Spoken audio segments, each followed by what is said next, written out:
ازاي احل مشكلة الاوفلاين في برنامج الدافنشي عن طريق الريبليس؟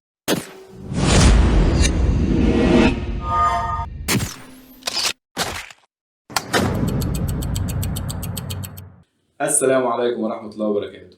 شفنا قبل كده في الحلقات السابقة عندي ان انا كنت عامل حلقة كاملة عن حل مشكلة الاوفلاين عن طريق الريلينك.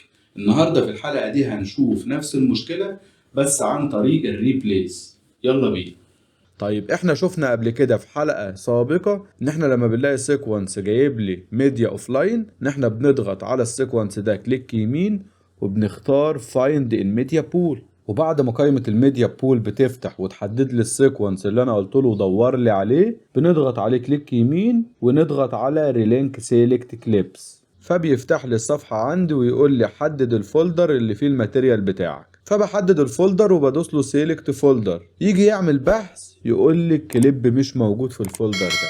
طب اعمل ايه؟ فده كان الوضع الطبيعي اللي احنا بنعمله. طب لو حصل معايا كده بقى اعمل ايه؟